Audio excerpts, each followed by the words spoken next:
Camp Nightmare. What started as a summer of fun. Oh, come on, anybody can cross that thing. Oh, yeah?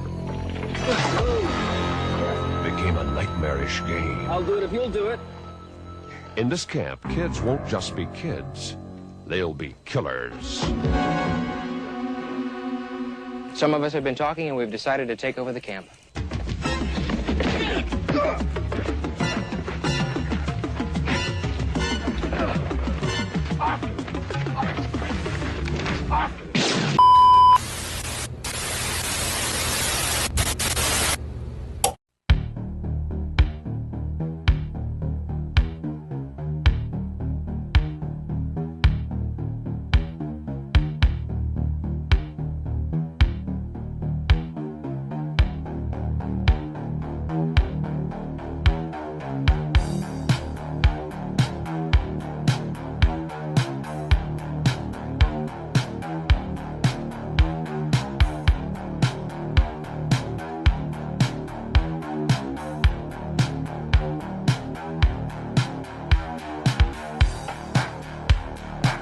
Insomniacs, it's your friend in fright, good old Chunky Larry, and welcome to another episode of the Creature Features podcast. Wherever you listen to podcasts and on YouTube, we are getting at the tail end. We're about to close up camp for the theme of Summer Camp Nightmare, and it's only been 2 months, but I'm already breaking my own fucking rules. Usually with the themes and when I have guests on, I have them pick a movie, but this was just a movie that I wanted to cover in this theme. So I specifically picked this movie, and I specifically picked this person that I'm going to be talking to discuss this movie for very specific reasons. I have been, like, one of the reasons that I was, like, really, really giddy about bringing this show back was because I had kind of, when the show went away, I'd start to find people that I think are particularly special in the world of social media and entertainment. And this is somebody that just kind of crossed my plate because I'm in the world of horror. And they do so much within the world of horror that it's just flabbergasting. They own their own toy shop that's catered to horror. They have been in horror fan films, the film Valentine's Bluffs. They do their own horror podcast, and they're constantly creating and live in a world of horror. They have all of the greats come through their store and interact with guests to bring this world together that we all know and love. When it was obscure and it was far off from everything, they make it readily accessible. And I'm just thrilled and pleased as punch to be able to say, ladies and gentlemen, Nightmare Kristy, how you fucking doing, man? I am doing really good. Thank you so much for that intro. That was an awesome intro. I feel like so warm and fuzzy inside right now. Thank you. Literally, dude. I decided that I was going to bring Creature Features back, and I was like, oh shit, I could probably get Nightmare Kristy on the show. And then when you said yes, it was like, oh. So this is like a big deal to me. I think that you're one of the more interesting people in the internet that I've interacted with and come to know, and the way that you know anybody on the internet. Thank you. But I want to hear about the genesis of what Nightmare Toys is and what this is for you. Well, I mean, obviously, like I've said several times, I've been a horror fan since I was 5, pretty much 5, 6 years old. Started with Michael Jackson's Thriller video and everything. And just, you know, when it was a time where I could start collecting, and I kind of started to know that there were conventions out there and everything, and knowing that all this was possible, because like you said earlier, it was so obscure. And I, for a long time, just didn't realize all this existed. So I became a big collector, and God, I wish I had some of this stuff when I was a kid, though. For real, dude. Like, imagine if we had this shit when we were little, the dumb shit we would get into. I know. I would have taken everything out of the box though when I was a kid, so I don't know if that would be good. But anyways, just I'm a big collector, and me and my partner Philip Martin, we just decided, since I'm a big collector and love horror, it's like, why don't we just open your little collectible store? And so that's just something, because at the time when I did, it wasn't like a big thing. There wasn't a lot of stores. There's getting to be a lot of stores now. But I just wanted a place, like you had also said earlier, a safe place for horror fans to go and feel safe, and where you can actually talk to the employees, and the employees actually know what you're talking about. Yeah. And have fun. So that was just my main thing, and now that we've moved the store to Vegas, and now we've become a huge tourist spot now in Vegas, which is nice. And so it's so fucked up, because I literally discovered Nightmare Toys right after I did a trip to Vegas. And so I went to Sliced Pizza, and I was like, oh, this is cool. It's like a pizza place that has horror shit in there.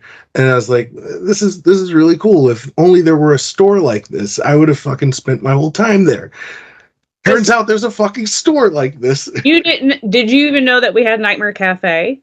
No, I didn't know about any of this stuff, and then I was like, oh my god, I could have made a whole day of this.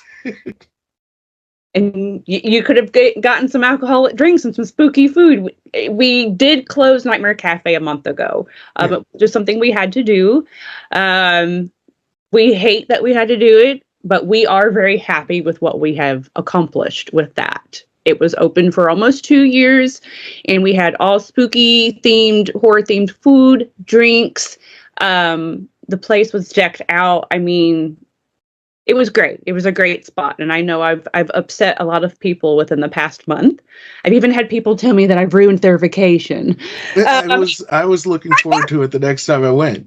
Like I was gonna make a whole day. Yeah, I know, but things happened, and we of course to close. But again, if you do want some food, there is the pizza place, some spooky themed stuff. But yeah. So again, you guys, I want to say it's almost. Is it monthly or is it weekly that you have guests show up and do meet and greets there? I tried it. I mean, sometimes it ends up being a monthly thing. It just depends on when they're available and when we're available. Mm-hmm. So it's just maybe every month, or every other month kind of a thing. Weekly would be too much. Yeah, I agree. Because it's like you have kind of a horror convention store. You know, and so a lot of the times, I know me as a fan, I have the Sinister Creature Con here in Sacramento, and that happens in June and in October. And it's like, I know that in June and in October, I get to feel like a normal person for a weekend. You guys have that 365. Yes, well, I'm sure there's days. We are open 7 days a week. I mean, basically, the only time we're closed is maybe just a few of the holidays, but that's about it. For instance, I just had Ice 9 Kills. They came to us. And that's so badass, dude. That the store. He's been in several times before and bought things before with his girlfriend and all that, and she's super nice too. Super nice guy. And yeah, Ice 9 Kills came to us and was like, hey, we thought of this whole VIP event thing since the Sickner World was happening on that Saturday, and we thought maybe we'd have a VIP event on Sunday for our, for the fans. What if we have it at Nightmare Toys? Okay. I mean, what am I gonna do? Are you going to say no? yeah, sure. And, a lot of times with the guests and stuff, you always have to, there's always a guarantee that you have to pay them. If they don't hit the guarantee, then you have to pay or whatever. There's something like that going on. But this was nothing. There was no money involved. Nothing. They just came and did their thing. And it was more their event. It was just happening in my store. Yeah. But as many people that bought tickets for that with them, it lasted about 4 hours. It was about over 200 people. Line was all the way around the block.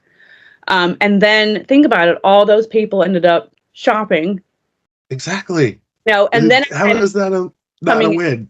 because it was a Sunday, so other people are coming in shopping, not knowing what's going on and wondering why there's line is here, and then they come in and going, "Holy shit! It's Ice Nine Kills is in here," So you never know who's going to be in Nightmare Toys. A month ago, Sebastian Bach walked in, the leader of Skid Row. Lead singer of Skid Row just walks into Nightmare Toys. You know how freaked out that is? To have Sebastian Bach just walk in, "Hey guys." So, and bought stuff. And came the next day and bought more stuff. It's got to be surreal. As somebody who started liking horror at 5 years old, to have this be your life, it has to just be a surreal fucking experience. But I feel like you're one of those people that's super fucking knowledgeable about horror, and I feel, and I could be wrong, but I think I hit you for a loop when I said we're going to talk about Summer Camp Nightmare. Oh, have you seen this movie before? No, you got me. That's what I thought. And I was like, ooh, I think she hasn't seen it. No one, hardly anybody gets me. It's very few. Yeah, no. Me. And I love my 80s. I love my 80s movies. I love 80s movies in general. It doesn't even have to be horror. I just love 80s movies. It's a total fucking vibe, and they don't make movies like that anymore. And no. It's such a lawless world that it seems all of those films kind of inhabit. But yeah. Before we get into talking about Summer Camp Nightmare, we gotta follow formula, and we're gonna go to the world of the Imdables, and we're gonna look for a synopsis for 1987 Summer Camp Nightmare. At Camp North Pines for boys, the campers, led by charismatic Franklin Riley, stage a revolt against the strict owner, Mr. Warren, and lock him up and the rest of the counselors up and take over the camp for themselves. But the revolt soon spirals out of control as the boys also lead a takeover of the nearby girls' camp as well. Then, Mr. Warren is accidentally killed by trying to escape. Friction soon happens between the two boys and girls' camps, which only one camper, a certain Donald Poultry, tries to get the word out and unseat Franklin as the leader. That was by Matt282, and if you give your name, we give you credit. Matt, you told us the whole fucking movie, bud. Like, he was like A, B, C, D, E, F, G, just all the way down to fucking Z. You got a little tune in you, don't you? I got the musical spirit inside me, Kristy. So that's a point of frustration for me, in the sense that I really don't like it when you're looking into something and the whole thing's spelled out for you. Like, you're supposed to go on a journey with these movies, and I don't feel like there's any journey with what he wrote. Like, the whole journey's there. So we like to play a game on the show where we do the antithesis of that. And this is called Synopsis Obscura. So, Kristy, what I'm going to need from you to do, because you're my guest and I like to play fun games with my guests, I'm going to need you to explain to people and sell people on Summer Camp Nightmare without giving anything away. Okay, Summer Camp Nightmare. It's your fun, meatballs-like movie. You think it's going to go meatballs, but then it kind of has a little twist. You got your crazy, what do you call him? The camp. No, is he the owner? Is Warren the owner? He's the camp director. Camp director. Okay, so you got your crazy camp director who's just in love with butterflies, and you think that the movie is going to go that one way with him being a little crazy, but then it kind of makes a little good turn on you, and the kids kind of go a little crazy. So now you've got Meatballs versus Children of the Corn versus Lord of the Flies going on, is what this movie is all about. Gotta watch the movie to understand what I'm talking about. Terrific. So this movie It might not. is.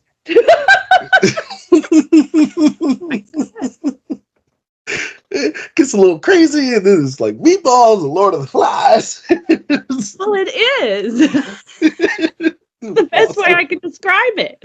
If you like Meatballs, Children of the Corn, and Lord of the Flies, you'll love this movie. There you go. That should be on the poster. And it's in a camp, a summer camp. So, hey, like Meatballs, see? Dude, do you know that this movie isn't even on DVD?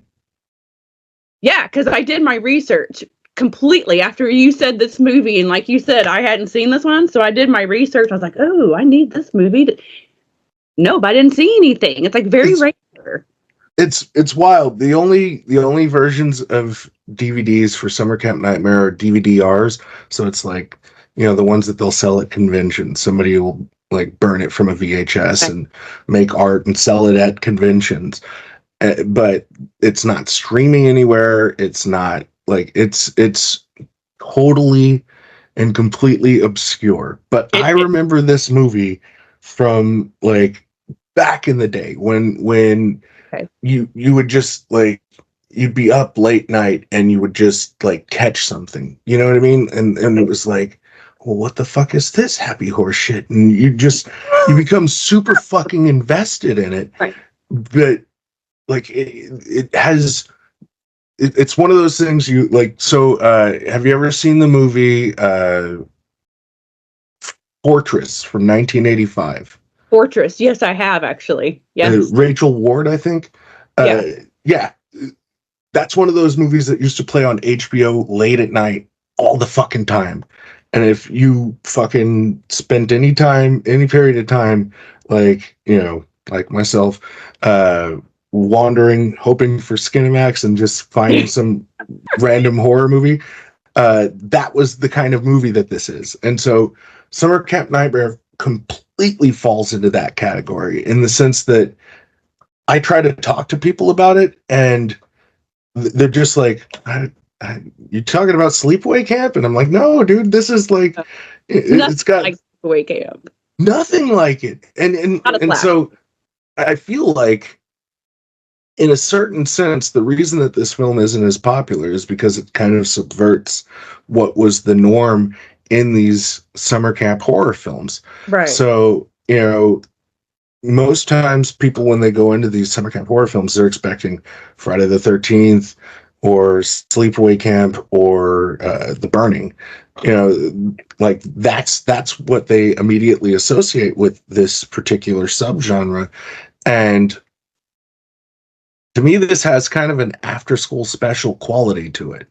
It does a little bit, yeah. The characters too.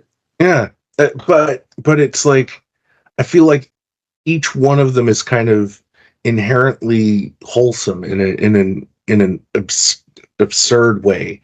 Like Runk, my name is Stanley Runk. They call me Runk the Punk.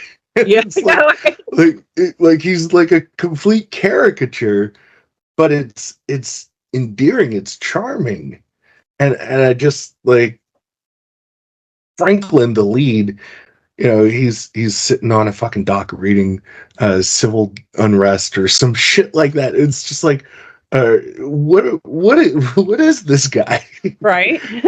and so if you really look at the character of Franklin in like from the very beginning, he's playing everything. He's playing everything like chess. And so when the young boy is drowning and he sees that nobody is paying attention, he doesn't immediately go save him. He sits there for a second. He sits there for a beat because he wants the kid to be like really scared that he's going to die. And he smiles and it's like, oh, that's unsettling. Yeah. And then when he saves him, he basically owns him. The same thing with Runk when he kills Chuck Connors. It's like now he owns him. And so he's talking, I think it was with Peter, the little boy. He's playing chess with him. And and he shows him how, you're looking several steps in advance to gain your advantage, and you can quickly take things over. And so, like, you see him, pragmatically looking at all of these situations as an opportunity to gain some semblance of advantage over things. Right. And I've never seen a character like that. Yeah, I agree with you on that. Have you ever seen Beware Children at Play? No, but it's go ahead. So you need to see that movie then. Okay. Definitely. It's this kind of type of thing, but it's a whole other story. It's not at a summer camp though, but it's like kids kind of taking over and becoming crazy kind of a thing, Yeah. That kind of thing. But way more intense, like at a higher level. So you need to watch that movie and then tell me what you think of that one. Oh, dude, definitely. And I don't want to spoil it, but there's a moment towards the end where somebody gets shot, and it's pretty intense, even for back then. Yeah. Like, even I was shocked, and I do not get shocked at anything with horror movies. Trust me, like nothing bothers me, nothing shocks me. I was shocked. So, I was thinking that movie when I was watching this one.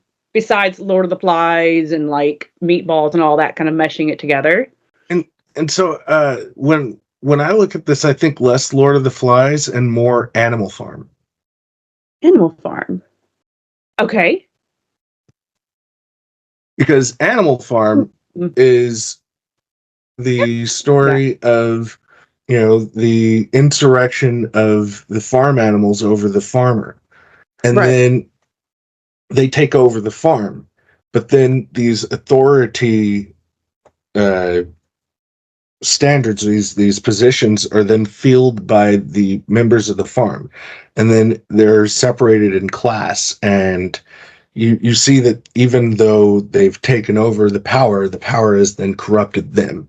Right. And so, it's basically an allegory of absolute power corrupting absolutely. And so when I look at this, I look at more Animal Farm than Lord of the Flies. Like Lord of the Flies, there is a hierarchy that's established over time because, they're, involved in a plane crash and they have to survive. And, so that element is there. But, it's easier to associate it with Lord of the Flies because it's children doing it rather than animals. But if you look at the two stories kind of side by side, to me it's more Animal Farm than Lord of the Flies. There's obviously elements of Lord of the Flies, but it really is more about the balance of power and power being overtaken, and the people that intend to take the power end up becoming the things that they take over. Right. And so let me ask you this though. Do you consider this a horror movie though? I do. Do you? I don't know if I consider it horror. It's more drama thriller to me. And so I feel like thriller in general is a horror subgenre. Yeah, it is. So yeah, it is. So. And I mean, like the rape scene is horrific. They fucking take the guy out and hang him, and that like they've got the body discovery. There's really kind of like it, so I think that it's not your standard slasher film, but it's emotionally horrific. And I think that, there's an argument for it to not be a horror film, but I've always considered this a horror film. And it's horrific because it's children left to their own devices and the awful things that people do to other people when they feel that they can do them. And that's, Tom Fridley's character, or Fridley? Is it Fridley or Fridley? It's Fridley, right? Yeah. Yeah. His character, he says, I'm going to turn your world upside down. Like 10 minutes before he rapes this girl. And it's like, it's just creepy to me because.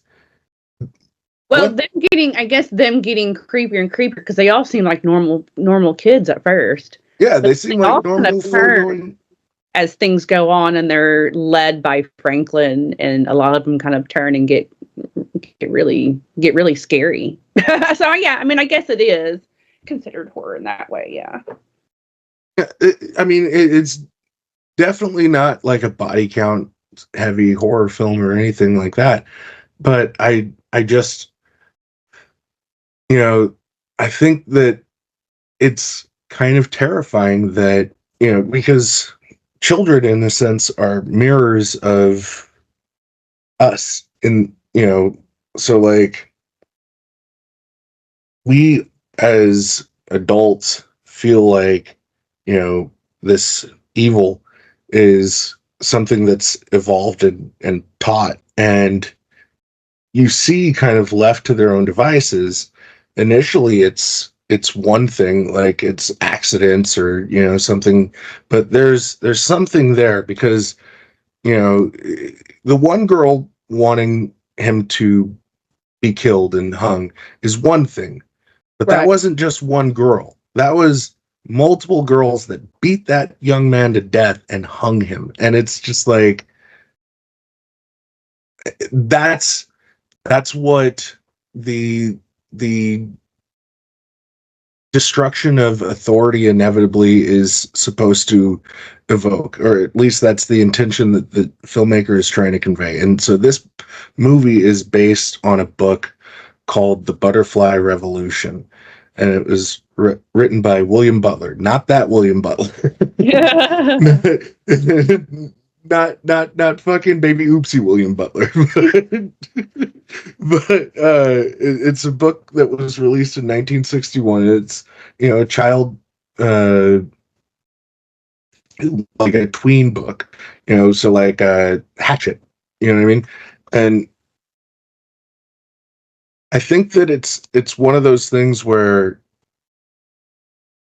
like, in the beginning you see the reasons why overturning the camp seems like a good idea. Like Chuck Connors fucking them intimating that he was like inappropriate with that young boy. Right. It's like, oh fuck yeah, fuck this guy. Let's fuck them up. Like, but then he really yeah, and you never know specifically if they did it, but again, Franklin sees that as his opportunity to manipulate the situation, and he fucking emboldens Rung, and he tells him not to tell anybody. Don't say anything to anyone. Maybe this should be considered psychological horror then. Yeah. But yeah. And so Chris, who is the catalyst for the revolution, ends up being the catalyst for the revolution's destruction. Mm-hmm. And that in itself is also very, very interesting. But what did you like about this movie, and what did you not like about this movie? Well, I like the whole story. For me, story and plot is the main thing, and I like the story of this. I like that that everything seems all nice and fun at camp, and then all of a sudden things take a twist and a turn. And I love like stuff like with crazy kids and killer kids and things like that. So with the kids turning everything around and doing what Franklin's doing, I love the story. I think for me, I guess some of the moments are power of suggestion, like, and they said, they didn't show the rape or anything like that. They just kind of said it, or they didn't show the hanging. They just said it. So maybe with some stuff, maybe not the hanging or rape or anything, but maybe with some stuff, it was more, I don't know, maybe just showed more of the More show, less tell. Yeah. Yeah. But not with the rape. I'm not into rapey stuff, and I'm not really into hanging stuff either. I have my reasons, but yeah, with some of the other stuff, maybe could have showed a little more. I don't know. Maybe done a little bit more with Chuck Connors. I was kind of liking him being a little kind of odd and thinking that maybe he's going to do something. Yeah. Maybe a little more with him, because most of the time, half the time, he's stuck in that room or whatever, and then they end up, killing him. But I don't know. That's really about it. I mean, I generally enjoyed this film. I'm glad that you suggested it, since it's something I've never seen before. And I've seen so much stuff on HBO when I was a kid too, but I don't ever remember seeing this. I don't ever remember seeing it anywhere or at my video store or anything. Otherwise, I would have picked it up just by the name alone. And that poster is fucking rad. With him with the fist up and then the hair and everything. It's very, because like the picture of the poster, you're kind of like, I mean, like, what is this movie going to be about? Kind of a thing. The kids, and he's like, kind of like Billie Jean in a way. Legend of Billie Jean. Yeah, exactly. So I'm like, what is this? But yeah, it was pretty good. My favorite fucking thing in this whole movie is big beef bologna. Oh, okay. So they have this fucking talent show, and it's where they're going to commingle the boys with the girls, and teenagers and preteens kind of having those hormones and wanting to be around the opposite sex, and so they all want to put on their best. And so you got the Camp South Pine song "Down South," and it's very sweet and it's cutesy. It's sweet, but the lyrics, I'm like, dang, girl, yeah. It's like please come fuck me. Yeah.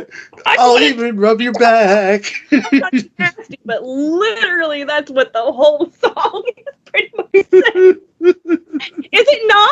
But it is. No, it is. But it's also like, if you really think about it, it's the way that each one of those songs are delivered, because they're both ostensibly saying the same thing, but the boys are saying it in a much more obnoxious way. Like, they're even like grabbing at their crotch and yanking it at the it's like beef bologna, beef. It's like it's a fun moment.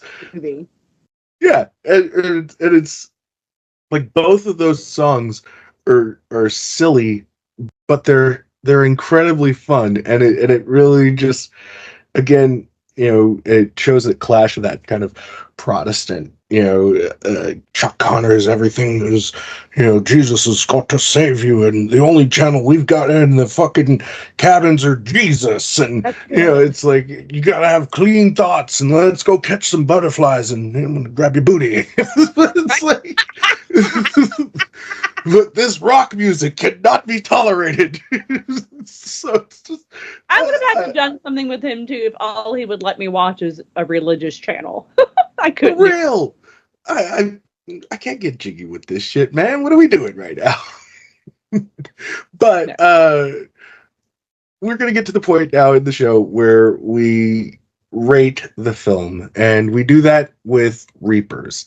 And so the way that the Reapers are set up is 0 is the lowest, 5 is the highest. Kristy, where are you coming in with Reapers for Summer Camp Nightmare? Oh, let's go in with a solid 4. All right. I was going to go with a 4, but I'm so glad that you did first. I thought you were probably going to go like a 3, but that's 4. Awesome. Yeah, something different for everybody to watch. And yeah, as I mentioned, I'm also coming in with a 4. I fucking love this movie, but I do understand that it isn't, a traditional horror film, in the sense that it's not like, somebody's leering in the fucking bushes at people getting in and out of the water, and it's not, creating tension. I think that the tension is ultimately, again, the collapse of structure in society. And there's a really cool parallel to what happened in 2020 up in Seattle, when they, took over that city, and, everybody fucking created this whole fucking society and economy and everything. And, it ultimately, being marred with a lot of really yucky things that people were doing when left to their own devices. And, what did they call that? The shoe? I'm not sure. It was something. It was some like word that they were taking themselves outside of like they created their own society inside of a town that they had taken over, and they'd taken over the police stations and everything, and just took over the entire town. And inevitably, bad things started happening in the town, and the police ended up coming in and shutting everything down. I want to say it was the shoe, but I probably could have looked it up before. But who knows? Who does that? Professional podcasters. That ain't me. But yeah, we're gonna start getting out of here. Kristy, by all means, tell people all of the things where they can find you. Everything, all of it. So, Nightmare Toys, you can find Nightmare Toys on all social media. We have the TikTok, the Snapchat, the Twitter, the YouTube. Please subscribe to the YouTube channel. That's where you can really see the Nightmare podcast with me and Brian, my manager. And I also do my live show on Wednesdays, Live with Kristy on Wednesdays. So if you really want to hear my opinions about movies and my movie reviews, see what's happening with the store, new products, all that, please watch Live with Kristy on Wednesdays. And yeah, nightmaretoys.com is the website. So go on there and see what you can find. And then Nightmare Kristy, you can find myself on Instagram and X, Twitter, whatever you're calling it, and OnlyFans. And everything's under Nightmare Kristy. Also, I would be remiss if I did not bring up that I fucking love the shit you guys do on TikTok. You've got a bunch of characters that just kind of exist in the toy shop, and it's just like, god damn, that sounds fucking awesome. You just randomly walk in, and Reagan is just fucking doing a TikTok dance. It's like, that's so cool to me. It is funny because when customers do come in, because they have like certain days they come in and do our videos. So it's those girls that do all of our videos for us now that go on the Instagram, Facebook, TikTok, all that. And they also are running the pages as well. So I'm not running the pages anymore. And Philip kind of does, but it's mainly them. We've got them doing it. And yeah, when customers come in and they're doing their thing, they're either looking at them strangely or they're smiling like, oh yeah, this is fun, because they're doing their thing. Yeah. The bride in there and Jigsaw, and yeah, they do different characters. They're fun. They're really good girls, really nice girls, and they're a lot of fun. I love it because it completely sets you guys apart from all of the other kind of business social media. It just feels like vibrant and uniquely its own, and you guys are doing an amazing job over there. So I definitely wanted to just kind of point that out for anybody that's on the fence. They make excellent fucking content. But if you guys are here just for Kristy and you enjoyed what you heard, first of all, thank you. But if you want to find out more about us, you can do that in a couple of different ways. You can start by liking us on Facebook, facebook.com/CreaturePod, by following us on Twitter, X, Instagram, TikTok, and YouTube @CreaturePod. That's the way to go. You just put CreaturePod or Creature Features, and you're going to find my big chubby face smiling right back at you, saying something obnoxious about horror films. But again, we are going to be closing the books on the theme Summer Camp Nightmare with this, and we will be back next week with a brand new theme. We are going to be delving into the world of video nasties, and we're starting off on the 4th of July with Cannibal Holocaust. This is going to be a fucking blast. I am really excited to start talking about censorship and all of the fun things that go along with that, and where's the line, and should somebody decide what that line is for you. So if you want to find out more about that, by all means, subscribe, leave us a fucking comment, say some nice things, keep us alike. We worked really hard on this. You feel like you worked hard, right? You had to go find the movie. That sounds fun, though. But yeah, no, it was totally work. But until next time, for Nightmare Kristy and for myself, again, my name is Chunky. This has been another episode of the Creature Features Podcast. Wherever you listen to podcasts and on YouTube, listen. Someone you trust.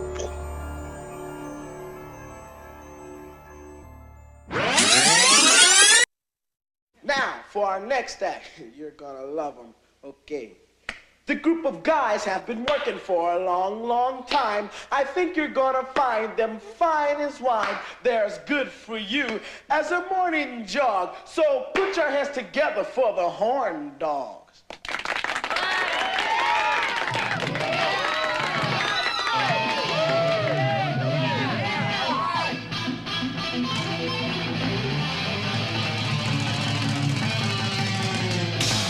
One, two, three, four, 1, 2, 3, 4.